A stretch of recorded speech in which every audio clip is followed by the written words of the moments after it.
Indian സമ്പദ് വ്യവസ്ഥയുടെ നട്ടെല്ല് എന്നറിയപ്പെടുന്ന പ്രദേശം ഏതായിരുന്നു?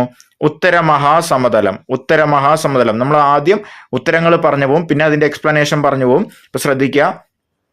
അടുത്ത താഴെ തന്നിരിക്കുന്നവയിൽ നിന്നും ഉപദ്വീപീയ നദികളിൽ ഉൾപ്പെടാത്ത നദി ഏത്? ഇപ്പൊ ഉപദ്വീപീയ നദികൾ ഏതാണ് നമ്മളിപ്പോ നോക്കാൻ പോകും. അപ്പൊ അതിലല്ലാത്തത് ഏതാണ്? ലൂണിയാണ്. റിഗർ എന്നറിയപ്പെടുന്ന കറുത്ത മണ്ണിന് ഏറ്റവും അനുയോജ്യമായ കൃഷി ഏതാണ്? പരുത്തി. പരുത്തി. ഇന്ത്യയിൽ ഏറ്റവും കൂടുതൽ മഴ ലഭിക്കുന്ന മൗസിൻഡ്രം ഏത് സംസ്ഥാനത്താണ്? എവിടെയാണ്? മേഘാലയ. മേഘാലയ. ലോക ഓസോൺ ദിനം സെപ്റ്റംബർ 16. സെപ്റ്റംബർ 16. ഇന്ത്യയിൽ ഭൗമ താപോർജ പ്ലാന്റ് സ്ഥിതി ചെയ്യുന്ന പ്രദേശം ഏതാണ്? മണികരൺ. മണികരൺ.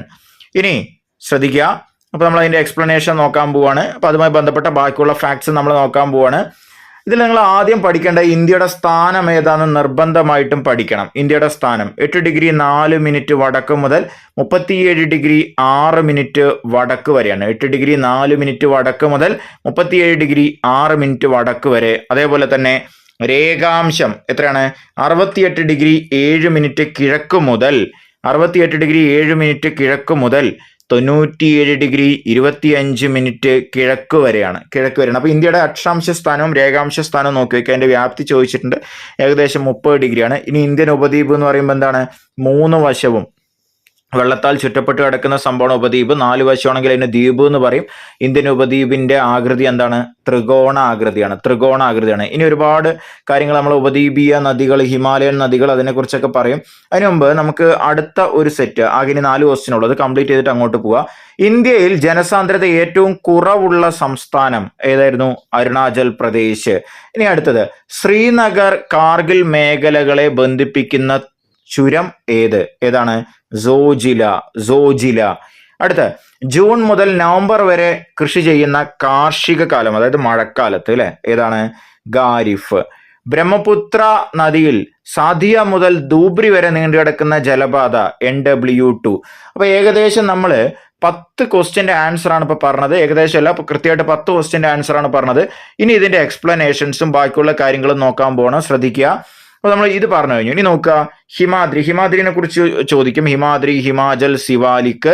ശ്രദ്ധിക്കുക. നട്ടെല്ല് എന്നറിയപ്പെടുന്നത് ഹിമാദ്രിയാണ്. ഏകദേശം എത്രയാണ് ഉയരമുള്ളത്? ശരാശരി ഉയരം 6000 മീറ്റർ ആണ്.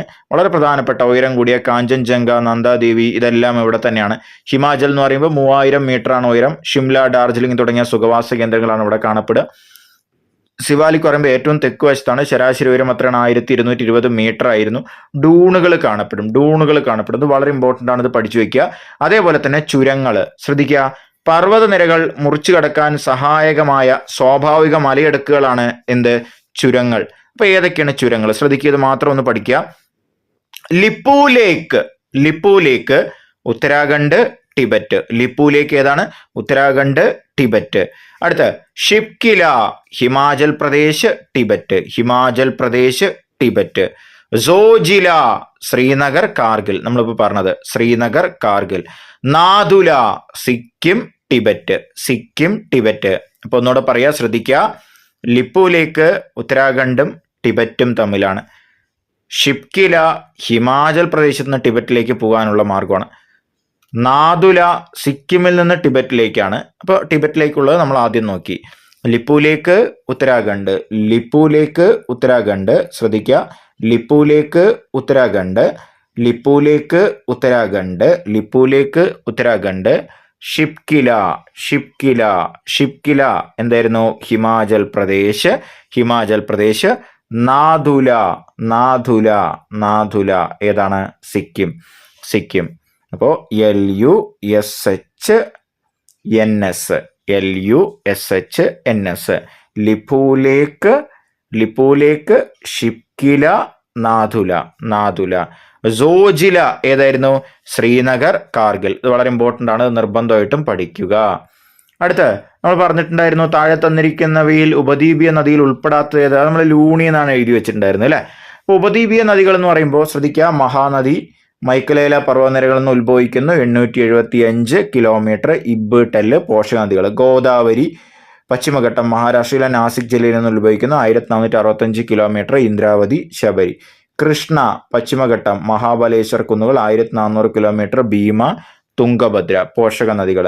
കാവേരി പശ്ചിമഘട്ടത്തിലെ ബ്രഹ്മഗിരി കുന്നുകൾ 800 കിലോമീറ്റർ, കബനി അമരാവതി പോഷക നദികൾ. നർമ്മദ മൈക്കലേല പർവ്വതനിരകൾ 1312 കിലോമീറ്റർ, ഹിരൺഭഞ്ജൻ പോഷക നദികൾ. താപ്തി മുൾത്തായി പീഠഭൂമി 724 കിലോമീറ്റർ, ശ്രദ്ധിക്കുക പോഷക നദികൾ. ആനർ ഗിർണ ഒന്നുകൂടെ പറയാൻ ശ്രദ്ധിക്കുക. മഹാനദി മൈക്കല പർവ്വതനിരകൾ 857 കിലോമീറ്റർ, ഇബ് ടെല്ല്. ഇതെവിടെയാണ് ചെന്ന് ചേരുക എന്നറിയോ? മഹാനദി എവിടെയാണ്? ബേ ഓഫ് ബംഗാളിലാണ്, അതായത് ബംഗാൾ ഉൾക്കടല്.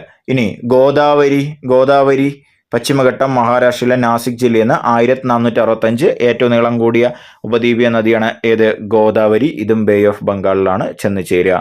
കൃഷ്ണ 1400 കിലോമീറ്റർ, പശ്ചിമഘട്ടം മഹാരാഷ്ട്രയിലെ മഹാബലേശ്വർ കുന്നുകൾ. ഭീമ തുംഗഭദ്ര ഇതും എവിടെയാണ്? Bay of Bengal. കാവേരി പശ്ചിമഘട്ടത്തിലെ ബ്രഹ്മഗിരി നിരകള്, കർണാടകം 800 കിലോമീറ്റർ, കബനി അമരാവതി ഇതും എവിടെയാണ്? Bay of Bengal. ഇനി വരാൻ പോണ നർമ്മദയും താപ്തിയും ഏതാണ്? Arabian sea. ഇത് വളരെ ഇമ്പോർട്ടൻ്റ് ആണ്. ഈ നർമ്മദയും താപ്തിയും പിന്നെ അതേപോലെ തന്നെ ശ്രദ്ധിക്കുക, നർമ്മദ മൈക്കല പർവ്വതനിരകൾ 1312 കിലോമീറ്റർ, ഹിരൺഭഞ്ജനാണ് പോഷക നദികൾ. താപ്തി മുൾത്തായി പീഠഭൂമി 724 കിലോമീറ്റർ, ആനർ ഗിർണ. ഈ നർമ്മദ, താപ്തി പ്ലസ് സിന്ധു ഇത് മൂന്നും എവിടെ ചെന്ന് പതിക്കുന്നു എന്ന് പഠിച്ചു വയ്ക്കുക. അറേബ്യൻ സീയിൽ ചെന്ന് പതിക്കുന്നു എന്ന് പഠിച്ചു വയ്ക്കുക. ഇതിൻ്റെ ഒപ്പം വേറെയുണ്ട്, മാഹി എന്ന് പറഞ്ഞിട്ട് ഒരു റിവറുണ്ട്. നമ്മുടെ മാഹി അല്ല. പിന്നെ അതേപോലെ തന്നെ ഗുജറാത്തിലാണ്. അതേപോലെ തന്നെ സബർമതി എന്ന് പറഞ്ഞിട്ട് വേറൊരു റിവറും ഉണ്ട്. ലൂണി എവിടെയും ചെന്ന് പതിക്കുന്നില്ല. ലൂണി ആകെ രാജസ്ഥാന് അതേപോലെ തന്നെ ഗുജറാത്തിലൊക്കെ ഒഴുകിയിട്ട് അവിടെ ഒഴുകി ഇല്ലാതാവുന്ന നദിയാണ്. അതൊരു ഉപദ്വീപീയ നദിയല്ല ലൂണി. അപ്പൊ നോക്കുക, സിന്ധു, ഗംഗ, ബ്രഹ്മപുത്ര ഇത് എവിടെ നിന്ന് ഉത്ഭവിക്കുന്നു? ബ്രഹ്മപുത്ര സ്ഥിരം ചോദിക്കുന്നതാണ്, ശ്രദ്ധിക്കുക. ഉത്ഭവസ്ഥാനം ചമായുങ്തങ് ഗ്ലേഷ്യർ. ഇനി ഇതിൽ പഠിച്ച കിലോമീറ്റർ പഠിച്ചാൽ മതി. 2900 കിലോമീറ്റർ ഇന്ത്യയിൽ ഒഴുകുന്നത് നിർബന്ധമായിട്ടും പഠിക്കാൻ ചോദിക്കും. 725 കിലോമീറ്റർ ഇന്ത്യയിലൂടെ ഒഴുകുന്നുണ്ട്, 725 കിലോമീറ്റർ. ഇനി തീസ്ത, സുബൻസരി അങ്ങനെ ഒരുപാട് പോഷക നദികളുണ്ട്. ഏതിന്? ബ്രഹ്മപുത്രയ്ക്ക്. എവിടെയാണ് ചെന്ന് ചേരുക? Bay of Bengal. അടുത്ത ഗംഗോത്രിയിലെ ഹിമാനിയിലെ ഗോമുഖ് ഗുഹയിൽ നിന്നാണ്. 2500 കിലോമീറ്റർ ആണ്. 25 എന്നുള്ളത് പഠിച്ചു വയ്ക്കുക. 25 കിലോമീറ്റർ കേട്ടോ. അതുപോലെ തന്നെ അതിന് യമുനയുണ്ട്, അതേപോലെ തന്നെ കോസി ഉണ്ട്. അങ്ങനെ ഒരുപാട് പോഷക നദികളുണ്ട്. ബംഗാൾ ഉൾക്കടലിൽ ചെന്ന് പതിക്കുന്നു. ഇനി സിന്ധു നോക്കുക, മാനസ സരോവർ തടാകത്തിനടുത്തു നിന്നാണ്. 2880 കിലോമീറ്റർ, 709 കിലോമീറ്റർ ഇന്ത്യയിലൂടെ ഒഴുകുന്നുള്ളൂ. 709. ബ്രഹ്മപുത്ര എത്രയായിരുന്നു? 725. ഇനി ജലം, ചിനാബ്, രവി, ബിയാസ്, സത്ലജ് എന്നൊക്കെ പറഞ്ഞിട്ട് പോഷക നദികളുണ്ട്. ഏതൊക്കെയാണ്? ജലം, ചിനാബ്, രവി, ബിയാസ്, സത്ലജ്. ജലം, ചിനാബ്, രവി, ബിയാസ്, സത്ലജ്. ഇതിലെ ഏറ്റവും വലിയ പോഷക നദി ഏത് എന്ന് സ്ഥിരം ചോദിക്കുന്ന ക്വസ്റ്റ്യൻ ആണ്. ഏറ്റവും വലിയ പോഷക നദി ഏത്? ഒന്ന് കമന്റ് ചെയ്യുക. സിന്ധുവിന്റെ ഏറ്റവും വലിയ പോഷക നദി ഏത്? നിർബന്ധമായും കമന്റ് ചെയ്യണം. വളരെ ഇമ്പോർട്ടൻ്റ് ആയ ക്വസ്റ്റ്യൻ ആണ്. അടുത്ത ഇന്ത്യയുടെ ധാന്യപ്പുര ഉത്തരമഹാസമതലമാണ്. അതേപോലെ തന്നെ ഇത് ചോദിച്ചത് സമ്പദ് വ്യവസ്ഥയുടെ നട്ടെല്ല് എന്നാണ്. അപ്പൊ കൃഷി ഏറ്റവും കൂടുതൽ ചെയ്യുന്ന ഒരു സംഭവമാണ്. അതുകൊണ്ടാണ് ഇതിന്റെ ധാന്യപ്പുര എന്ന് പറയുന്നത്. ഉപദ്വീപീയ പീഠഭൂമിനെ പറഞ്ഞിരുന്ന പേര് എന്തായിരുന്നു? ഉപദ്വീപീയ പീഠഭൂമിനെ പറഞ്ഞിരുന്ന പേര് ധാതു കലവറ എന്നായിരുന്നു. അതിൽ തന്നെ ഛോട്ടാ നാഗ്പൂർ പീഠഭൂമി വളരെ ഇമ്പോർട്ടൻ്റ് ആണ്. അത് ഇന്ത്യയുടെ പ്രധാനപ്പെട്ട ഒരു ധാതു കലവറകളിൽ ഒന്നാണ്. ഇനി അതേപോലെ ഇതിൽ പവർ പ്ലാന്റുകളൊക്കെ ചോദിക്കും. അതിൽ വളരെ ഇമ്പോർട്ടൻ്റ് ആണ് ആണവോർജ നിലയങ്ങൾ. ശ്രദ്ധിക്കുക, താരാപൂർ മഹാരാഷ്ട്ര, റാവത്ബട്ട രാജസ്ഥാൻ, കൽപ്പാക്കം കൂടംകുളം തമിഴ്നാട്, കൈഗ കർണാടകം, കക്രപ്പാറ ഗുജറാത്ത്, നറോറ UP. ഒന്നുകൂടെ പറയാം, താരാപൂർ മഹാരാഷ്ട്ര, റാവത്ബട്ട രാജസ്ഥാൻ, കൽപ്പാക്കം കൂടംകുളം തമിഴ്നാട്, കൈഗ കർണാടകം, കക്രപ്പാറ ഗുജറാത്ത്, നറോറ UP. ഇത് കൂടംകുളത്തിന്റെ ചിത്രമാണ് അതിൽ കൊടുത്തിട്ടുള്ളത്. ഇനി അതേപോലെ തന്നെ കാൽബൈശാഖി എന്താന്ന് ചോദിക്കും. ഉഷ്ണകാലത്ത് പശ്ചിമ ബംഗാളിൽ അനുഭവപ്പെടാറുള്ള ഇടിയോട് കൂടിയ ശക്തമായ മഴയാണ് എന്ത്? കാൽബൈശാഖി. അപ്പൊ അതിൽ ഓപ്ഷനിൽ കാറ്റ് എന്നൊക്കെ ഉണ്ടാവും. അപ്പൊ കാറ്റുണ്ടെങ്കിലും കുഴപ്പമൊന്നുമില്ല. കാൽബൈശാഖി പറയുമ്പോൾ കാറ്റിന് പറയുന്ന പേര് തന്നെയാണ്. ആ കാറ്റാണ് എന്ത് പെയ്യിക്കുന്നത്? മഴ പെയ്യിക്കുന്നത്. അലറുന്ന കാറ്റും ആലിപ്പഴ വീഴ്ചയും ഇതിന്റെ സവിശേഷതകളാണ്. ഇനി അതേപോലെ തന്നെ അതിൽ വിളകളെ കുറിച്ച് ചോദിച്ചിട്ടുണ്ടായിരുന്നല്ലോ. ഖാരിഫ്, റാബി, സെയ്ദ് നിർബന്ധമായും പഠിക്കണേ. മൺസൂണിന്റെ ആരംഭം ജൂൺ മാസം മുതൽ നവംബറിന്റെ ആദ്യ വാരം വരെയുള്ളതിന് പറയുന്ന പേര് ഖാരിഫ് വിളകൾ എന്നാണ്. നെല്ല്, ചോളം, പരുത്തി, തിനവിളകൾ, ചണം, കരിമ്പ്, നിലക്കടല. ഒന്നുകൂടെ പറയാ, നെല്ല്, ചോളം, പരുത്തി, തിനവിളകൾ, ചണം, കരിമ്പ്, നിലക്കടല. അപ്പൊ ഇതിൽ തന്നിട്ട് ഇതിൽ ഖാരിഫ് വിളയത്, റാബി വിളയത്, സൈദ് വിളയത് എന്നൊക്കെ ചോദിക്കും. അടുത്തത് റാബി നവംബറിൽ നിന്ന് സ്റ്റാർട്ട് ചെയ്യുന്നു, മാർച്ചിൽ അവസാനിക്കുന്നു. അതായത് തണുത്ത സമയത്ത് പശ്ചിമ അസ്വസ്ഥത എന്ന് പറഞ്ഞിട്ട് ഒരു മഴയൊക്കെ പെയ്യും. ഈ മഴ ഇതിനെ വളരെയധികം സഹായിക്കും. ഗോതമ്പ്, പുകയില, കടുക്, പയർവർഗ്ഗങ്ങൾ. ഒന്നുകൂടെ പറയാം, ഗോതമ്പ്, പുകയില, കടുക്, പയർവർഗ്ഗങ്ങൾ. ഓക്കെ. അടുത്ത സൈദ് മാർച്ച് മുതൽ ജൂൺ വരെ, അതായത് ആ വേനൽ കാലത്ത് പഴവർഗ്ഗങ്ങളും പച്ചക്കറികളും. അപ്പൊ ഒന്നുകൂടെ പറയാൻ ശ്രദ്ധിക്കുക, ഖാരിഫ്, റാബി, സൈദ്. ഖാരിഫ് എന്ന് പറയുമ്പോൾ മൺസൂണിന്റെ ടൈമിൽ, റാബി എന്ന് പറയുമ്പോൾ ആ മഞ്ഞുകാലത്ത്, സൈദ് എന്ന് പറയുമ്പോൾ ആ വേനൽക്കാലത്ത്. അപ്പൊ ഏതൊക്കെയാണ്? നെല്ല് എന്ത് വിളയാണ്? ഖാരിഫാണ്. ഗോതമ്പ് എന്താണ്? റാബിയാണ്. ഇനി അതേപോലെ തന്നെ നമ്മൾ അതിലെ ഉപദ്വീപീയ പീഠഭൂമിയിൽ ഒരു ചോദ്യം ചോദിച്ചിട്ടുണ്ടായിരുന്നു. എന്താണ് റിഗർ? എന്താണ്? കറുത്ത പരുത്തി മണ്ണ് എന്നറിയപ്പെടുന്നു. കറുത്ത മണ്ണ്, ബസാൾട്ട് എന്ന ആഗ്നേയ ശിലകളാൽ നിർമ്മിതമായ ഈ പീഠഭൂമിയിൽ, ഏത് പീഠഭൂമി? ആ ത്രികോണാകൃതിയിൽ കാണപ്പെടുന്ന ഉപദ്വീപീയ പീഠഭൂമി ഉണ്ടല്ലോ, ആ മണ്ണ് റിഗർ എന്നും കറുത്ത മണ്ണ് എന്നും അറിയപ്പെടുന്നു. ഇത് ഏത് കൃഷിക്ക് അനുയോജ്യമാണ്? പരുത്തി കൃഷിക്ക് അനുയോജ്യമാണ്. എന്തെന്നാണ്? ബസാൾട്ട് എന്നാണ് ഇത് ഉണ്ടായിട്ടുള്ളത്. ഇനി അതേപോലെ തന്നെ ഇവിടെ സൗത്ത് ഇന്ത്യയിലെ അല്ലെങ്കിൽ ഉപദ്വീപീയ പീഠഭൂമിയിലെ ഏറ്റവും ഉയരം കൂടിയ സ്ഥലം ഏതാണെന്ന് ചോദിക്കും. ഏതാണ്? ആനമുടി, 2695 മീറ്റർ. ഇത് കേരളത്തിൽ ഇടുക്കി ജില്ലയിലാണ് സ്ഥിതി ചെയ്യുന്നത്.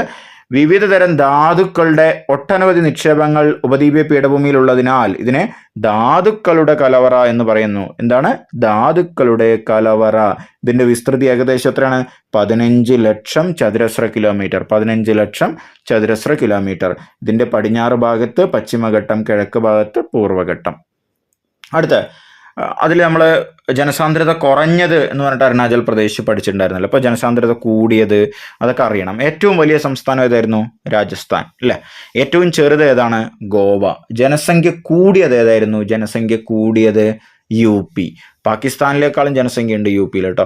ഇനി ഏറ്റവും ജനസംഖ്യ കുറഞ്ഞത് ഏതാണ്? അത് സിക്കിമാണ്.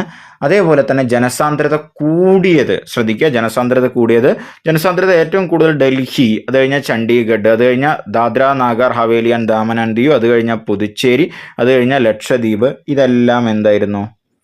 യൂണിയൻ ടെറിട്ടറിയാണ്. അപ്പൊ സംസ്ഥാനങ്ങൾ നോക്കുക, ഒന്നാം സ്ഥാനം ആർക്കാണ്? ബീഹാർ. രണ്ടാം സ്ഥാനം വെസ്റ്റ് ബംഗാൾ. മൂന്നാം സ്ഥാനം കേരളം. നാലാം സ്ഥാനം UP. അഞ്ചാം സ്ഥാനം ഹരിയാന. അപ്പൊ UT ചോദിച്ചാൽ ഡൽഹി എഴുതി വയ്ക്കുക. അതേപോലെ തന്നെ സംസ്ഥാനം ചോദിച്ചാൽ ബീഹാർ, അത് കഴിഞ്ഞാൽ വെസ്റ്റ് ബംഗാൾ, അത് കഴിഞ്ഞാൽ മൂന്നാം സ്ഥാനമാണ് ആർക്കുള്ളത്? കേരളത്തിനുള്ളത്. ഇത് ജൂൺ 15, 2021 കണക്ക് പ്രകാരമാണ്. ഏറ്റവും കുറവ് നമ്മൾ പറഞ്ഞിട്ടുണ്ടായിരുന്നു ഏതാണ്? അരുണാചൽ പ്രദേശ്. അതേപോലെ തന്നെ വനവും ചോദിക്കും ചിലപ്പോൾ. വനം ഏറ്റവും കൂടുതലുള്ളത് എവിടെയാണ്? മധ്യപ്രദേശ്. അത് കഴിഞ്ഞു എന്ന് പറഞ്ഞു വെച്ചാൽ ഏതാണ്? മധ്യപ്രദേശ് കഴിഞ്ഞു എന്ന് പറഞ്ഞു വെച്ചാൽ രണ്ടാം സ്ഥാനം അരുണാചൽ പ്രദേശ്. ഇനി കുറവുള്ളതും ജസ്റ്റ് ഒന്ന് നോക്കി വെക്കുക. ഏറ്റവും കൂടുതൽ വനം കൂടിയത്, അതായത് വനവിസ്തൃതിയിൽ വന്ന മാറ്റം ഏറ്റവും കൂടുതൽ ഏതാണെന്ന് ചോദിക്കും. ഈയിടയ്ക്കുള്ള കണക്ക് പ്രകാരം ഏതാണ്? കർണാടകയാണ് ഉള്ള വനവിസ്തൃതി കൂടിയത്. അപ്പോൾ ഇതാണ് ആ ഏരിയയിൽ നിന്ന് ചോദിക്കാൻ ചാൻസ് ഉള്ള വളരെ പ്രധാനപ്പെട്ട ചോദ്യങ്ങൾ. അപ്പോൾ നിർബന്ധമായിട്ട് ഇത് കാണണം. ജിയോഗ്രഫിയിലെ ഈ ഏരിയ നിർബന്ധമായിട്ട് പഠിച്ചു വെക്കണം. അപ്പോൾ ഇതിൽ ഒറ്റയാനെ കണ്ടുപിടിക്കാൻ ചോദിക്കും, അല്ലെങ്കിൽ പടിഞ്ഞാറോട്ട് ഒഴുകുന്ന നദികൾ, കിഴക്കോട്ട് ഒഴുകുന്ന നദികൾ വളരെ കൂടുതലുള്ള കാരണം കൊണ്ട്, എവിടെ? ഇന്ത്യൻ ജിയോഗ്രഫിയിൽ വളരെ കൂടുതലുള്ള കാരണം കൊണ്ട് പടിഞ്ഞാറോട്ട് ഒഴുകുന്നത് മാത്രം പഠിച്ചു വയ്ക്കുക.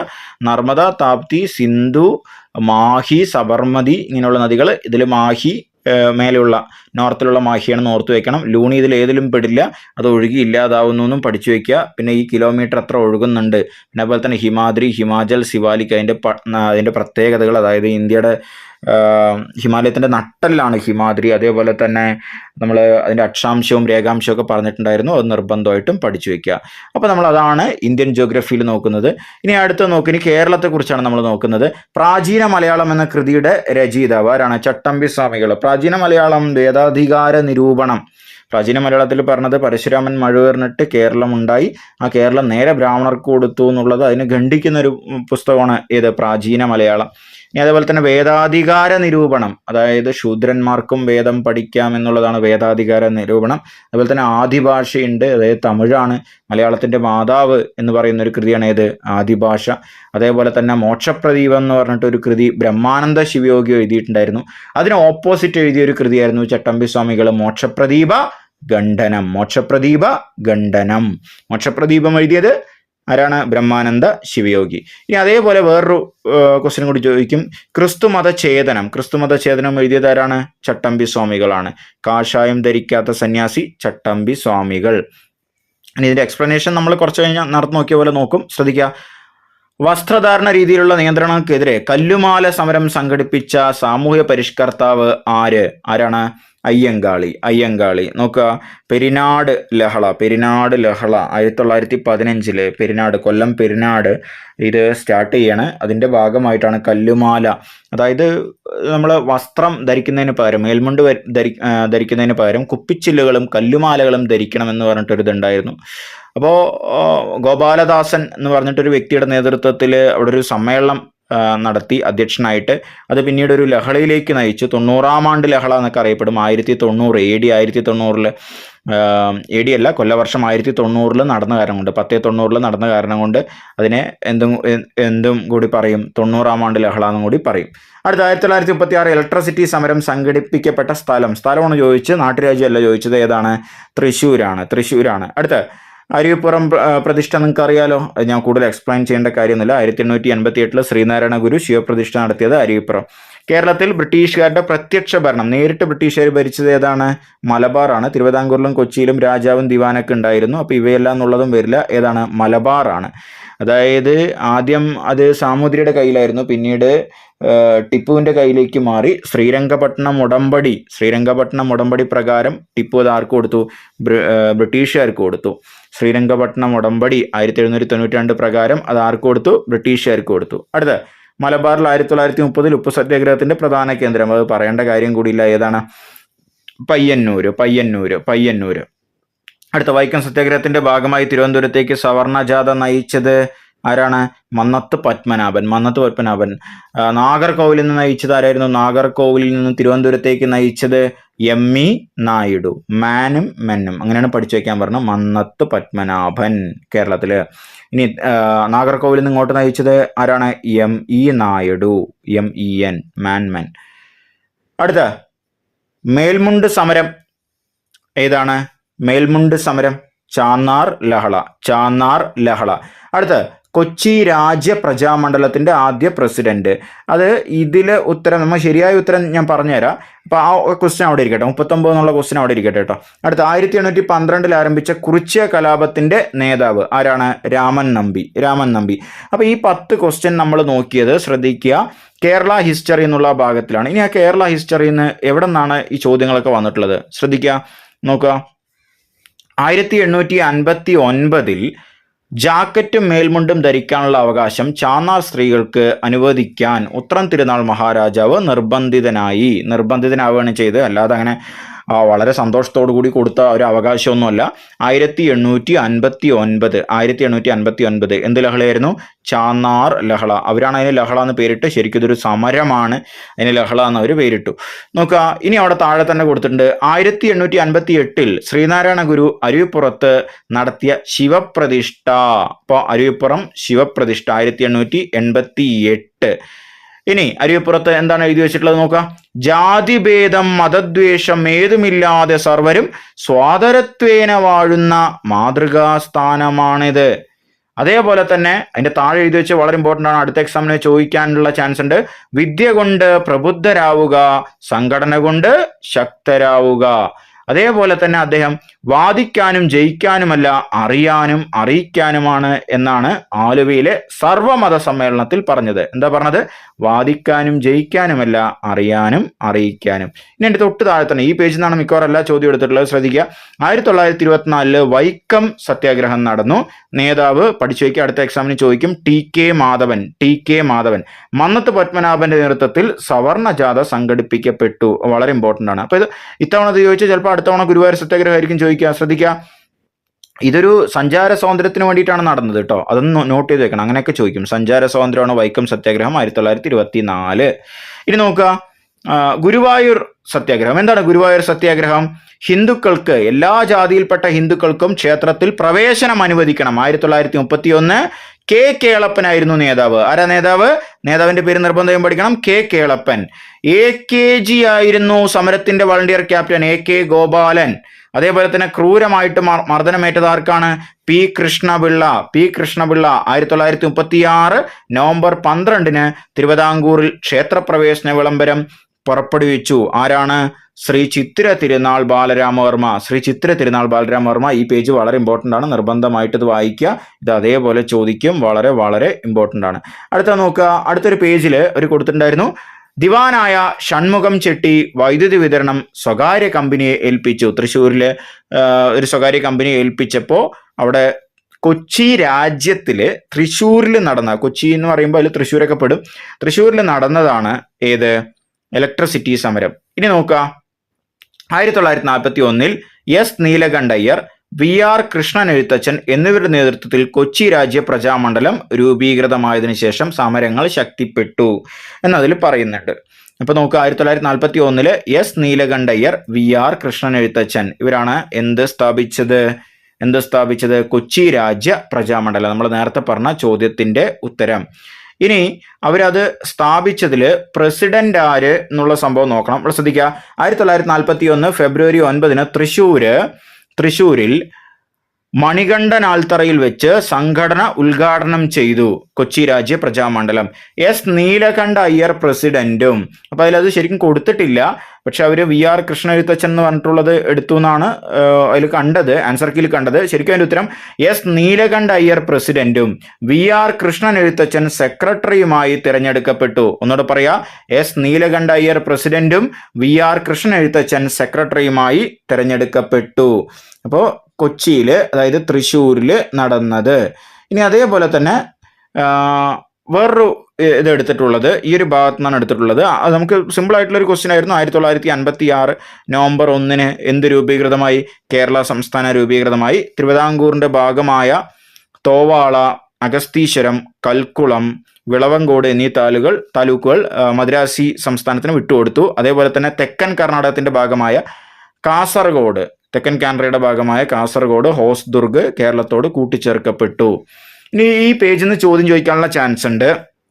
1920 നാഗ്പൂരിൽ ചേർന്ന കോൺഗ്രസ് സമ്മേളനമാണ് ഭാഷാടിസ്ഥാനത്തിൽ സംസ്ഥാന കോൺഗ്രസ് കമ്മിറ്റികൾ രൂപീകരിക്കാൻ തീരുമാനിച്ചത്. ഇതിന്റെ അടിസ്ഥാനത്തിൽ 1920 തീരുമാനിച്ച നാഗ്പൂർ സമ്മേളനത്തിൽ ഭാഷാടിസ്ഥാനത്തിൽ, അന്ന് 3 പ്രദേശമായിരുന്നല്ലോ, അതായത് അതേപോലെ തന്നെ മലബാർ, കൊച്ചി, അതേപോലെ തന്നെ ഏതായിരുന്നു തിരുവിതാംകൂർ. അപ്പോൾ ഇത് 3 ഒന്നിപ്പിച്ചിട്ട് 1921 ഏപ്രിൽ 23 മുതൽ 26 വരെ ഒറ്റപ്പാലത്ത് വെച്ചിട്ട് 1ാം സംസ്ഥാന രാഷ്ട്രീയ സമ്മേളനം നടന്നു. ആന്ധ്ര കേസരി എന്നറിയപ്പെട്ടിരുന്ന ബാരിസ്റ്റർ ടി പ്രകാശുമായിരുന്നു അതിൻ്റെ ആദ്യ അധ്യക്ഷൻ. അപ്പോൾ 1ാം കേരള സംസ്ഥാന രാഷ്ട്രീയ സമ്മേളനം നടന്നത് 1921 ആന്ധ്ര കേസരി എന്നറിയപ്പെട്ടിരുന്ന ബാരിസ്റ്റർ ടി പ്രകാശാണ്. പിന്നീട് അതിനുശേഷം ഐക്യ കേരള കൺവെൻഷൻ നടന്നു. കേളപ്പന്റെ അധ്യക്ഷതയിൽ തൃശ്ശൂരിൽ ഐക്യ കേരള കൺവെൻഷൻ. പിന്നെ അതേപോലെ തന്നെ 1949 ജൂലൈ 1 വളരെ ഇമ്പോർട്ടൻ്റ് ആണ്, മാർക്ക് ചെയ്യുക, ഷുവർ ക്വസ്റ്റ്യൻ ആണ്. 1949 ജൂലൈ 1 തിരുകൊച്ചി സംയോജനം നടക്കുകയാണ്. തിരുവിതാംകൂറും കൊച്ചിയും ഒന്നാവുകയാണ്. പിന്നീട് ഫസൽ അലി കമ്മീഷൻ റിപ്പോർട്ട് പ്രകാരം 1956 നവംബർ 1 കേരള സംസ്ഥാനം രൂപീകൃതമാവുകയാണ്. ഇതിനെ വളരെയേറെ സഹായിച്ചൊരു പുസ്തകമാണ്, മാർക്ക് ചെയ്യുക, EMS നമ്പൂതിരിപ്പാടിന്റെ 1.25 കോടി മലയാളികൾ. 1.25 കോടി മലയാളികൾ. ഇനി ഇതൊന്ന് നോക്കി വയ്ക്കുക. LMS തിരുവിതാംകൂർ ആയിരുന്നു. CMS church mission society Kochi തിരുവിതാംകൂറിൽ പ്രവർത്തിച്ച ഒരു എന്താണ് പറയുക, മിഷണറി ആയിരുന്നു. അതേപോലെ തന്നെ BM ബാസൽ ഇവാഞ്ചലിക്കൽ മിഷൻ, അത് മലബാറിൽ പ്രവർത്തിച്ചാണ് BM. ഇനി അതേപോലെ തന്നെ ഇവിടെയുള്ള ജസ്റ്റ് നോക്കി വയ്ക്കാം, മലയാളത്തിൽ അച്ചടിച്ച ആദ്യ സമ്പൂർണ്ണ ഗ്രന്ഥം സംക്ഷേപ വേദാർത്ഥം, വളരെ ഇമ്പോർട്ടൻ്റ് ആണ്. മലയാള ഭാഷയിൽ അച്ചടിച്ച ആദ്യ സമ്പൂർണ്ണ ഗ്രന്ഥം സംക്ഷേപ വേദാർത്ഥം. മിഷണറി ആയിരുന്ന ബെഞ്ചമിൻ ബെയ്ലി ഇംഗ്ലീഷ് മലയാളം നിഘണ്ടു. ഡോക്ടർ ഹെർമൻ ഗുണ്ടർട്ട്, അയാൾക്ക് മലയാളത്തോടാണ് ഇഷ്ടം എന്ന് ആലോചിച്ച് വയ്ക്കുക. അപ്പോൾ മലയാളം ഇംഗ്ലീഷ് നിഘണ്ടു പ്രസിദ്ധപ്പെടുത്തി. അദ്ദേഹത്തിൻ്റെ തന്നെയാണ് രാജ്യസമാചാരം, പശ്ചിമോദയം. ഇത് എവിടെ നിന്ന് ഉള്ള പത്രമാണെന്ന് ചോദിക്കും, വളരെ ഇമ്പോർട്ടൻ്റ് ആണ്. തലശ്ശേരി എന്നാണ് രാജ്യസമാചാരവും പശ്ചിമോദയം. ഒന്നുകൂടെ പറയാം, ബെഞ്ചമിൻ ബെയ്ലി ഇംഗ്ലീഷ് മലയാളം നിഘണ്ടു, ഹെർമൻ ഗുണ്ടർട്ട് മലയാളം ഇംഗ്ലീഷ് നിഘണ്ടു, മലയാളത്തിൽ അച്ചടിച്ച ആദ്യ സമ്പൂർണ്ണ ഗ്രന്ഥം സംക്ഷേപ വേദാർത്ഥം. ഇവിടെ ഒരു പോയിന്റ് ഒളിഞ്ഞു കിടക്കുന്നുണ്ട്, മാർക്ക് ചെയ്യുക. 1817 പ്രൈമറി വിദ്യാഭ്യാസം സൗജന്യമാക്കിയത് ഗൗരി പാർവതിബായി. തിരുവിതാംകൂറിലെ ഗൗരി പാർവതിബായി വളരെ ഇമ്പോർട്ടൻ്റ് ആണ്. 1817 പ്രൈമറി വിദ്യാഭ്യാസം സൗജന്യമാക്കിയത് ഗൗരി പാർവതിബായി. ഇനി അതേപോലെ തന്നെ ഈ ഏരിയയിൽ നിന്ന് ക്വസ്റ്റ്യൻ അധികം എടുത്തിട്ടുണ്ടായിരുന്നില്ല, പക്ഷേ ഇത് വേണമെങ്കിൽ ചോദിക്കും. അപ്പോൾ ജസ്റ്റ് ഒന്ന് സ്ക്രീൻഷോട്ട് എടുക്കുക, പഠിച്ചു വയ്ക്കുക. നമ്മൾ ഒരുപാട് പറഞ്ഞ കാര്യം കൊണ്ട് എക്സ്പ്ലെയിൻ ചെയ്യുന്നില്ല, വളരെ പ്രധാനപ്പെട്ട മാത്രം പറഞ്ഞു പോവുക. ആത്മവിദ്യാസംഘം വാഗ്ഭടാനന്ദൻ, അതേപോലെ തന്നെ യോഗക്ഷേമ സഭ VT ഭട്ടതിരിപ്പാട്, സാധുജന പരിപാലന സംഘം അയ്യൻകാളി, പ്രത്യക്ഷ രക്ഷാ ദൈവസഭ കുമാര ഗുരുദേവൻ. ബാക്കിയുള്ള ജസ്റ്റ് ഒന്ന് നോക്കി വയ്ക്കുക. സമത്വ സമാജമൊക്കെ ആദ്യത്തെയാണ്, 1836 വന്നതാണ്. ആരാണ്? വൈകുണ്ഠ സ്വാമികൾ. അടുത്ത ഇത് വളരെ ഇമ്പോർട്ടൻ്റ് ആണ്, ടെക്സ്റ്റ് ബുക്കിൽ നമ്മൾ എടുത്താണ്, നിർബന്ധമായി പഠിക്കണം. പണ്ടാരപ്പാട്ട വിളംബരം 1865 തിരുവിതാംകൂർ. കുടിയാന്മ നിയമം 1914 കൊച്ചിയിലെ കുടിയാന്മ നിയമം. മലബാർ കുടിയാന്മ നിയമം 1929 മലബാർ. പണ്ടാരപ്പാട്ട് വിളംബരം വളരെ ഇമ്പോർട്ടൻ്റ് ആണ്. കേരളത്തിലെ അല്ലെങ്കിൽ തിരുവിതാംകൂറിലെ കർഷകരുടെ മാഗ്ന കാർട്ട എന്നാണ് ഏതറിയപ്പെട്ടിരുന്നത്? പണ്ടാരപ്പാട്ട വിളംബരം. കേരളത്തിലെ ആകെ ഗ്രാമപഞ്ചായത്തുകളുടെ എണ്ണം അപ്പോൾ നമ്മൾ നേരത്തെ നോക്കിയിട്ടുണ്ടായിരുന്നു, എത്രയാണ്? 941. കേരളത്തിലെ ഏറ്റവും വലിയ ജലവൈദ്യുത പദ്ധതി നമ്മൾ പറയേണ്ട കാര്യമില്ല, ഇടുക്കിയാണ്. അതിൻ്റെ കപ്പാസിറ്റി ഒന്ന് നോക്കി വയ്ക്കുക, ഒന്ന് കമൻറ്റ് ചെയ്യുക. ഇടുക്കിയുടെ കപ്പാസിറ്റി വളരെ വളരെ ഇമ്പോർട്ടൻ്റ് ആണ്, ഒരു തവണ ചോദിച്ചതാണ്, നിർബന്ധമായി നോക്കുക, കമൻറ്റ് ചെയ്യുക. നിങ്ങളുടെ രണ്ടാമത്തെ കമൻറ്റ് ഇതായിരിക്കണം. ഏറ്റവും ആദ്യത്തേത് പള്ളിവാസിലാണ്, മുതിരമ്പുഴയാറിലെ പള്ളിവാസൽ. 1940 പള്ളിവാസൽ നിലവിൽ വരുന്നത്. അടുത്ത കേരളത്തിലെ നദികളിൽ കിഴക്കോട്ടൊഴുകുന്ന നദി നമ്മൾ പറഞ്ഞിട്ടായിരുന്നു, ഏതാണ്? കബനി, ഭവാനി, പാമ്പാർ. കബനി. ഇവിടെയാണ് കുറുവാ ദ്വീപൊക്കെ ഉള്ളത് അല്ലെ, വയനാട് ഏരിയയിലെ. കബനി, ഭവാനി, പാമ്പാർ. അടുത്ത കേരളത്തിലെ പക്ഷി സങ്കേതങ്ങൾ ഉൾപ്പെടാത്തത് ഏതാണ്? ചിന്നാർ. അടുത്ത ഭാരതപ്പുഴയുടെ ഉത്ഭവസ്ഥാനം ആനമല നിരകളിലെ പോത്തന്നൂരിനടുത്ത്. അടുത്ത ലോക അത്ലറ്റിക് ചാമ്പ്യൻഷിപ്പിൽ മെഡൽ നേടിയ ആദ്യ ഇന്ത്യൻ കായിക താരം നമ്മൾ നേരത്തെ നോക്കി, ആരാണ്? അഞ്ജു ബോബി ജോർജ്. കേരളത്തിലെ പ്രധാന മത്സ്യബന്ധന തുറമുഖമായ നീണ്ടകര എവിടെയാണ്? കൊല്ലം. കേരളത്തിലെ ആദ്യ നാഷണൽ പാർക്ക് ഏതാണ്? ഇരവികുളം. കേരളത്തിലെ ഏറ്റവും വലിയ ശുദ്ധജല തടാകം ഏതാണ്? ശാസ്താംകോട്ടക്കായൽ. ഏറ്റവും വലിയ കായൽ അല്ലെങ്കിൽ തടാകം ഏതായിരുന്നു? വേമ്പനാട്ട് കായൽ. പക്ഷെ ഏറ്റവും വലിയ ശുദ്ധജല തടാകം ഏതായിരുന്നു? ശാസ്താംകോട്ട. അടുത്ത കേരള സംസ്ഥാനം നിലവിൽ വന്നത് 1956 നവംബർ 1. വെറുതെ നവംബർ 1 കണ്ടിട്ട് മാർക്ക് ചെയ്യരുത്. ഇനി ഈ ക്വസ്റ്റ്യൻസ് നമ്മൾ നോക്കിയിട്ടുള്ള അതിൻ്റെ എക്സ്പ്ലനേഷൻ നമുക്ക് ജസ്റ്റ് ഒന്ന് നോക്കാം. അപ്പോൾ അതിൽ ഭൂമിശാസ്ത്രപരമായിട്ടുള്ള കാര്യങ്ങൾ ഉള്ളതാണ്. കേരളത്തിലെ ദേശീയ ഉദ്യാനങ്ങൾ നോക്കുക. ഇരവികുളം 1978, സൈലന്റ് വാലി 1984, ആനമുടിച്ചോല 2003, മതികെട്ടാൻ ചോല 2003, പാമ്പാടും ചോല 2003. അപ്പോൾ എത്ര നാഷണൽ പാർക്കുകളുണ്ട്? 5 എണ്ണം. ഒന്നുകൂടെ പറയാം. ഇരവികുളം 78, സൈലന്റ് വാലി 1984, ആനമുടിച്ചോല 2003, മതികെട്ടാൻ ചോല 2003, പാമ്പാടും ചോല 2003. അതിൽ ഏറ്റവും വലുത് ഏതാ നോക്കുക, ഏറ്റവും ചെറുത് ഏതാ നോക്കുക. ഏറ്റവും വലുത് നോക്കുക, ഏരിയയിൽ 97 സ്ക്വയർ കിലോമീറ്റർ ഇരവികുളം അല്ലേ. ഏറ്റവും ചെറുത് നോക്കുക, 1.313 സ്ക്വയർ കിലോമീറ്റർ പാമ്പാടും ചോല. ഇനി അതേപോലെ തന്നെ നമ്മൾ പറഞ്ഞിട്ടുണ്ടായിരുന്നു നദികളുടെ ഉത്ഭവസ്ഥാനം. ശ്രദ്ധിക്കുക, പെരിയാറ് ഇത് വളരെ ഇമ്പോർട്ടൻ്റ് ആണ്. ഏറ്റവും വലിയ നദിയാണ്, 244 കിലോമീറ്റർ ആണ്. എവിടെ നിന്നാണ് ഉത്ഭവിക്കുന്നത്? ശിവഗിരിമല. അടുത്ത ഭാരതപ്പുഴ 209, ആനമല നമ്മൾ നേരത്തെ നോക്കിയില്ലേ, ആനമല. അടുത്ത പമ്പാ നദി 176, പുളച്ചിമല. ഏതാണ്? പുളച്ചിമല. ചാലിയാറ് എവിടെ നിന്നാണ്? 169 കിലോമീറ്റർ ആണ്. എവിടെ നിന്നാണ് ഉത്ഭവിക്കുന്നത്? ഇലുമ്പലേരി മല. ചാലക്കുടിപ്പുഴ, ആനമല 145.5 കിലോമീറ്റർ. ഇനി ബാക്കിയുള്ള ജസ്റ്റ് നിങ്ങളൊന്ന് സ്ക്രീൻഷോട്ട് എടുത്ത് ഒന്ന് വായിച്ചു പോവുക. വളരെ ഇമ്പോർട്ടൻ്റ് ആണ്. നദികൾ എത്ര കിലോമീറ്റർ, ഏറ്റവും വലുത്, അതേപോലെ തന്നെ കിഴക്കോട്ടൊഴുകുന്നത് 3 എണ്ണം, പടിഞ്ഞാറോട്ടൊഴുകുന്നത് 41, മൊത്തം എത്രയാണ്? 44 നദികൾ. വളരെ വളരെ ഇമ്പോർട്ടൻ്റ് ആണ്. അതേപോലെ തന്നെ പക്ഷി സങ്കേതങ്ങൾ നോക്കുക. അരിപ്പ എവിടെയാണ്? തിരുവനന്തപുരം. അരിപ്പൽ എവിടെയാണ്? കൊല്ലം. കടലുണ്ടി എവിടെയാണ്? കടലുണ്ടി എന്നുള്ള പ്രദേശം നമ്മൾ ആദ്യം കേൾക്കുമ്പോൾ അല്ലെങ്കിൽ നമുക്ക് എല്ലാവർക്കും അറിയാം അത് കോഴിക്കോടാണ്. പക്ഷെ ഇത് സ്ഥിതി ചെയ്യുന്നത് എവിടെയാണ്? മലപ്പുറത്താണ്. കുമരകം എവിടെയാണ്? കോട്ടയം. ചൂലന്നൂർ എവിടെയാണ്? പാലക്കാട്. ഡോക്ടർ സലീം അലി പക്ഷി സങ്കേതം എവിടെയാണ്? തട്ടേക്കാട്. ഓക്കെ, എറണാകുളം. പക്ഷിപാതാളം വളരെ ഇമ്പോർട്ടൻ്റ് ആണ്. എവിടെയാണ്? പക്ഷിപാതാളം വയനാട്. വളരെ വളരെ ഫേമസ് ആയിട്ടുള്ള കുന്നുകളുണ്ട്. ഏതായിരുന്നു കുന്നുകൾ? അവിടെ നിന്നാണ് അത് ഉത്ഭവിക്കുന്നത്. എവിടെയാണ്? പക്ഷിപാതാളം എവിടെയാണ്? വയനാട്. അടുത്ത് പാതിരാമണൽ എല്ലാവർക്കും അറിയാലോ. എവിടെയാണ് പാതിരാമണൽ? വേമ്പനാട്ട് കായൽ പ്രദേശത്ത് അല്ലെ, പാതിരാമണൽ. ഓക്കെ, മംഗളവനം കൊച്ചി അല്ലെ, കൊച്ചിയുടെ ശ്വാസകോശം. അടുത്ത് മുണ്ടേരിക്കടവ് പക്ഷി സങ്കേതം എവിടെയാണ്? മുണ്ടേരിക്കടവ് പക്ഷി സങ്കേതം എവിടെയായിരുന്നു? കണ്ണൂര്. അപ്പോൾ ഇത് ജസ്റ്റ് നോക്കി വെക്കുക, ഇത് വളരെ വളരെ ഇമ്പോർട്ടൻ്റ് ആണ്. അപ്പോൾ പക്ഷി സങ്കേതങ്ങൾ വളരെ വളരെ ഇമ്പോർട്ടൻ്റ് ആണ്. നിർബന്ധമായിട്ടും നിങ്ങൾ എന്ത് പഠിക്കണം? പക്ഷി സങ്കേതങ്ങൾ പഠിക്കണം. ഇനി വന്യജീവി സങ്കേതം ജസ്റ്റ് ഞാൻ ഒന്ന് പറഞ്ഞു പോകാം. നെയ്യാർ എല്ലാവർക്കും അറിയാം, എവിടെയാണ്? തിരുവനന്തപുരത്താണ്, ഏറ്റവും തെക്കേറ്റത്തുള്ളതാണ്. അതേപോലെ തന്നെ ലയൺ സഫാരി പാർക്ക്, കേരളത്തിലെ ഏക ലയൺ സഫാരി പാർക്ക് എവിടെയാണ്? നെയ്യാറാണ്. അതേപോലെ തന്നെ പശ്ചിമഘട്ടം അവസാനിക്കുന്നതും ഇവിടെ തന്നെയാണ്. പെരിയാർ അറിയാമല്ലോ, പെരിയാർ ടൈഗർ റിസർവ് എവിടെയാണ്? ഇടുക്കിയിലാണ് അല്ലെ. അടുത്തത് പറമ്പിക്കുളം പാലക്കാട് ജില്ലയിലാണ് പറമ്പിക്കുളം. തമിഴ്നാട് വഴിയാണ് ഇത് കടക്കാൻ പറ്റുള്ളൂ. ഏഷ്യയിലെ ഏറ്റവും വലിയ തേക്ക് മരം ഏതാന്ന് ചോദിക്കും. കന്നിമരം ഇവിടെയുള്ള തൂണക്കടവ് എന്ന സ്ഥലത്താണ് കന്നിമരം. ഓക്കെ, അടുത്ത് പീച്ചി വാഴാനി. പീച്ചി എവിടെയാണ്? തൃശ്ശൂര്. അടുത്ത് പറമ്പിക്കുളം നമ്മളിപ്പോൾ പറഞ്ഞു, എവിടെയാണ്? പാലക്കാടാണ്. വയനാട് തന്നെയാണ്. ചിമ്മിണി വളരെ ഇമ്പോർട്ടൻ്റ് ആണ്. തൃശ്ശൂർ ജില്ലയിലെ മുകുന്ദപുരം താലൂക്കിലാണ് ഏതുള്ളത്? ചിമ്മിണി ഉള്ളത്. ആറളം മാർക്ക് ചെയ്യുക. ആറളം എവിടെയാണ്? കണ്ണൂര് വളരെ വളരെ ഇമ്പോർട്ടൻ്റ് ആണ്. കണ്ണൂര്. അടുത്തത് മലബാർ വന്യജീവി സങ്കേതം കോഴിക്കോട്. കൊട്ടിയൂർ വന്യജീവി സങ്കേതം കണ്ണൂര്.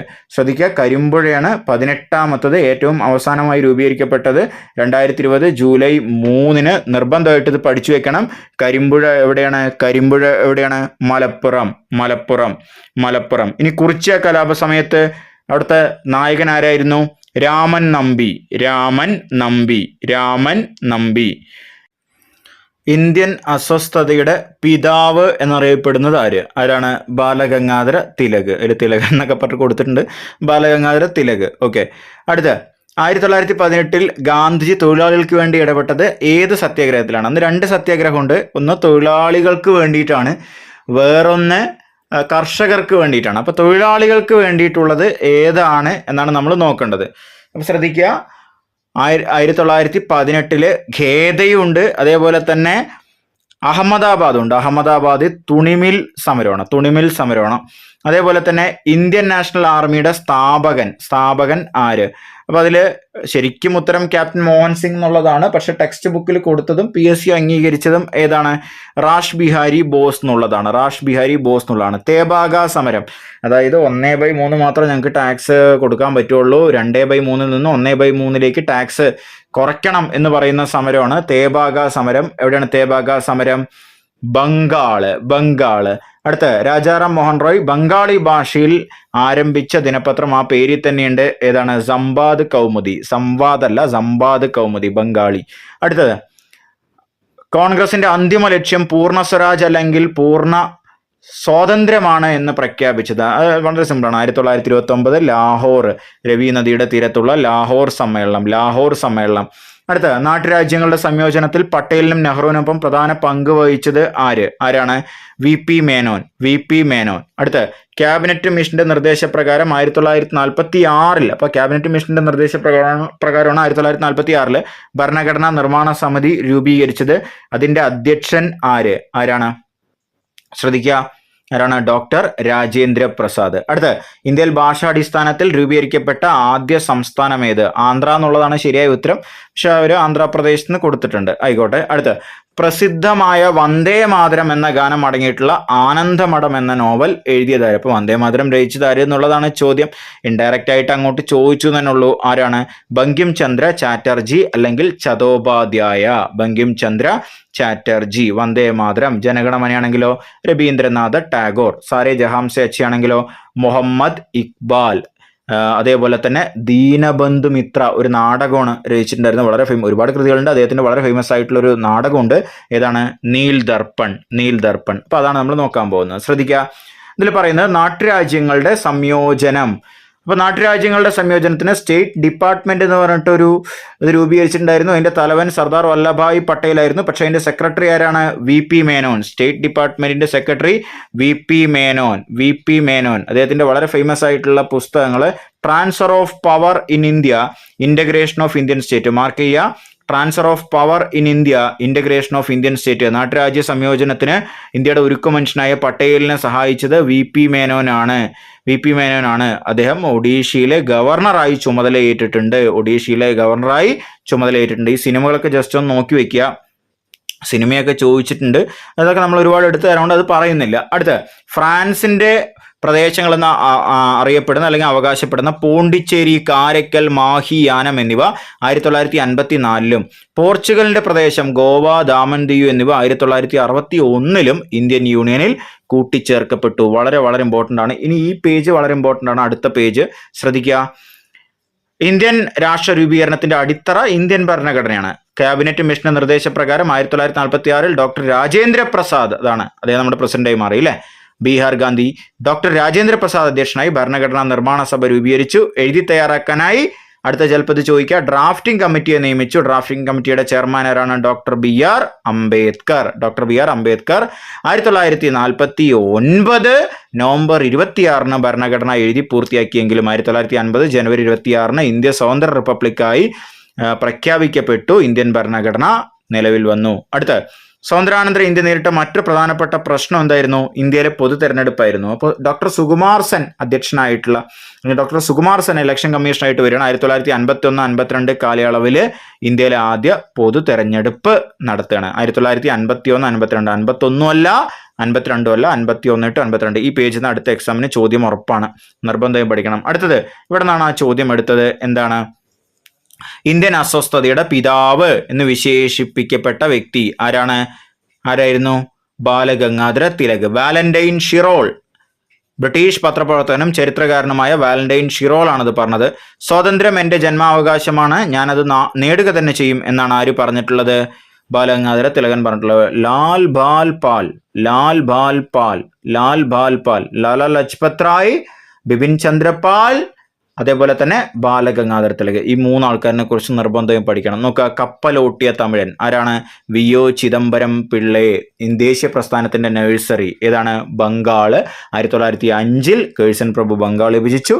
1911-ൽ ഹാഡിഞ്ച്, ഇത് പഴയ പോലെ തന്നെ ആക്കി അല്ലേ. അതേപോലെ തന്നെ നമ്മൾ പറഞ്ഞിട്ടുണ്ടായിരുന്നു, നോക്കുക, ചമ്പാരനിലെ നീലം കർഷകരുടെ സമരം ബീഹാർ 1917. അഹമ്മദാബാദിലെ തുണിമിൽ സമരം തൊഴിലാളികൾക്ക് വേണ്ടി നടത്തിയത്. ഗേഡയിലെ കർഷക സമരം. അപ്പോൾ ഈ ആർക്ക് വേണ്ടിയിട്ട് നടത്തി എന്നുള്ളത് വളരെ ഇമ്പോർട്ടൻ്റ് ആണ്. അതേപോലെ തന്നെ പ്ലേഗ് ബോണസ് തുണിമിൽ സമരവുമായി ബന്ധപ്പെട്ടിരിക്കുന്നു. തീൻകാത്തിയ സമ്പ്രദായം 3/20 തേബാഗ പറയണേ, ഇത് 3/20 നിർബന്ധമായ നീലം കൃഷിയാണെന്നുള്ളതാണ് എന്ത്? നീലം കർഷക സമരം. ഖേദയിലെ ഉയർന്ന ഭൂനികുതിക്ക് എതിരായിരുന്നു. നമുക്ക് പ്ലേഗ് ബോണസ് വളരെ ഇമ്പോർട്ടൻ്റ് ആണ്, എന്നോട് പറയാ. ചമ്പാരനിലെ നീലം കർഷകരുടെ സമരം തീൻകാത്തിയ സമ്പ്രദായത്തിനെതിരെ. ഉള്ള ഭൂമിയിൽ 3 ഭാഗത്തിൽ 3/20 നിർബന്ധമായ നീലം കൃഷിയാണെന്നുള്ളതിനെതിരെ. അഹമ്മദാബാദിലെ തുണിമിൽ സമരം പ്ലേഗ് ബോണസിനെതിരെ. ഖേദയിലെ കർഷക സമരം. അടുത്ത് നോക്കുക, Hindu Swadeshi Mitram G Subramania Iyer, Amrita Bazar Patrika Sisir Kumar Ghosh, Motilal Ghosh, Bombay Samachar Fardunji Marzban, Kesari Maratha Balagangadhara Tilak, Bengali Surendranath Banerjee, Voice of India വളരെ ഇമ്പോർട്ടൻ്റ് ആണ്, മാർക്ക് ചെയ്യുക, Dadabhai Naoroji, Shome Prakash, Ishwarchandra Vidyasagar, New India Commonweal Mrs Annie Besant, Young India Harijan Gandhi, Al Hilal Maulana Abdul Kalam Azad, Vande Mataram Lala Lajpat Rai, Nation Gopalakrishna Gokhale.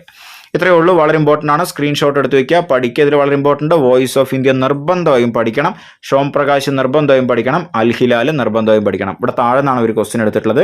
Rajaram Mohan Roy Bengali ഭാഷയിൽ ആരംഭിച്ച പത്രം സമ്പാദ് കൗമുദി. മാർക്ക് ചെയ്യുക. പേർഷ്യൻ ഭാഷയിൽ ഏതാണ്? മിറാത്തുൽ അക്ബർ. അതിന്റെ തൊട്ട് താഴെയുള്ളതും ചോദിക്കാൻ ചാൻസ് ഉണ്ട്. 1878 ലിട്ടൺ പ്രഭു നടപ്പിലാക്കിയ പ്രാദേശിക ഭാഷാ പത്ര നിയമം വളരെ വളരെ ഇമ്പോർട്ടൻ്റ് ആണ്. 1878 നാട്ടുഭാഷാ പത്ര നിയമം നടപ്പിലാക്കിയത് ലിട്ടൺ. അടുത്ത സമ്മേളനങ്ങളെ കുറിച്ചാണ്. പൂർണ്ണ സ്വരാജ് സമ്മേളനം 1929 ലാഹോർ രവി നദിയുടെ തീരത്ത്.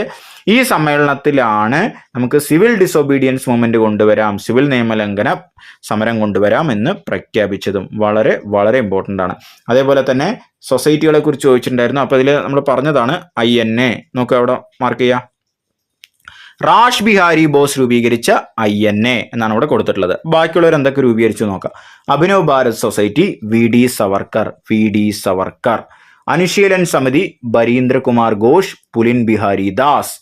ഗദ്ദാർ പാർട്ടി വളരെ ഇമ്പോർട്ടൻ്റ് ആണ്, മാർക്ക് ചെയ്യുക. ലാലാ ഹർദയാൽ. ഗദ്ദാർ പാർട്ടി ലാലാ ഹർദയാൽ മാർക്ക് ചെയ്യുക, വളരെ വളരെ ഇമ്പോർട്ടൻ്റ് ആണ്. അടുത്ത Indian Republican Army Surya Sen, mark ചെയ്യുക. ഇന്ത്യൻ റിപ്പബ്ലിക്കൻ ആർമി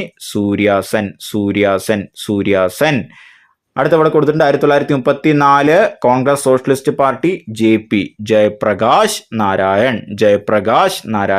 അടുത്ത Subhash Chandrabose forward block. Mark ചെയ്യുക, വളരെ വളരെ ഇമ്പോർട്ടൻ്റ് ആണ്.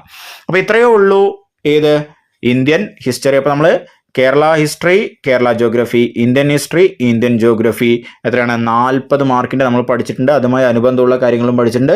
ഇതെന്തായാലും അടുത്ത എക്സാമിന് ഇതേ കാര്യങ്ങളാണ് ചോദിക്കുക. ഇപ്പം പറഞ്ഞ അതിൻ്റെ എക്സ്പ്ലനേഷൻ ക്വസ്റ്റ്യനെ ചോദിക്കുക, നിർബന്ധമായിട്ടും എഴുതിയെടുക്കുക. 40 മാർക്ക് ഉറപ്പിക്കുക.